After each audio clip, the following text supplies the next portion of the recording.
కోట్లాది తెలుగు వారి హృదయాలు ఆయనకు ఆలయాలు, మాతృమూర్తుల ప్రేమానురాగాలు ఆయనకు నీరాజనాలు.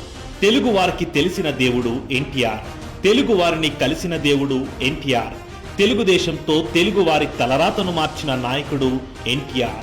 తెలుగు మహిళలకు తొలి ప్రాధాన్యతనిచ్చి తెలుగుదేశం ప్రస్థానాన్ని ప్రారంభించిన ఎన్టీఆర్ గారు ఆడపడుచుల ఆత్మగౌరవాన్ని ఆకాశమంత ఎత్తున నిలబెట్టారు. ఆయన అధికారంలోకి వచ్చినప్పుడు స్త్రీలను కేవలం ఓటర్లుగా చూడలేదు, వారిని నిర్ణేతలుగా మార్చారు.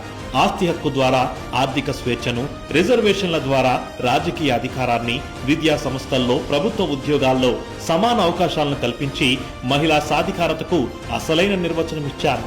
మహిళల ఉన్నత చదువుల కోసం తిరుపతిలో శ్రీ పద్మావతి విశ్వవిద్యాలయాన్ని నెలకొల్పారు.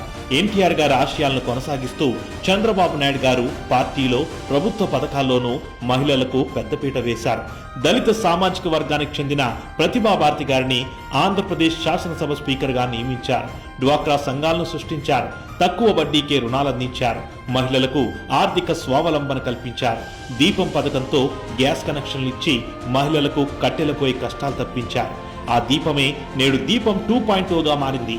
ఏడాదికి 3 ఉచిత గ్యాస్ సిలిండర్లతో మహిళలకు మర్చిపోలేని మేలు చేశారు. వృద్ధాప్య, వితంతు, ఒంటరి మహిళ పెన్షన్లు, తల్లికి వందనం, స్త్రీ శక్తి ఉచిత బస్సు ప్రయాణాలు వంటి అనేక సంక్షేమ కార్యక్రమాలతో ఆంధ్రప్రదేశ్లో మహిళా సంక్షేమం వర్ధిల్లుతోంది. రాష్ట్ర హోంమంత్రిగా దళిత మహిళ వంగల్పూడి అనిత గారికి అధికారం ఇచ్చారు. మొత్తం 3 మహిళలకు మంత్రి పదవులిచ్చారు. ఎంపీగా బైరెడ్డి శబరి గారికి అవకాశం ఇచ్చారు. ఎమ్మెల్సీగా పంచుమర్తి అనురాధ గారిని శాసన మండలికి పంపించారు. బండారు శ్రావణశ్రీ, యనమల దివ్య వంటి నవతరం మహిళల్ని ఎమ్మెల్యేలను చేశారు. 2024 ఎన్నికల్లో 20 మంది మహిళా ఎమ్మెల్యేలను శాసనసభకు పంపించారు. ఏదైనా ఒక పని మంచి పనికి సంకల్పం చేస్తే దాన్ని సాధించే వరకు నిద్రపోకుండా చేసేది మా తెలుగింటి ఆడబిడ్డలేనని చెప్పి మరి ఒకసారి తెలియజేస్తున్నా.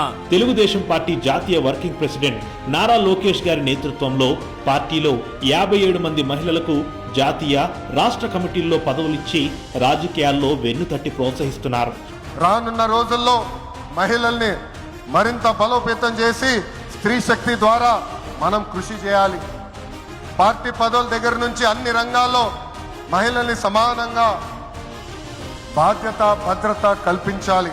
సమాజంలో మార్పు రావాలంటే మన ఇంట్లో మొదలవ్వాలి. ఎన్టీఆర్ గారి జన్మదినం సందర్భంగా ఈ ఏడాది జరిగే మహానాడు వేడుక మహిళా లోకానికి వేదికగా మారనుంది.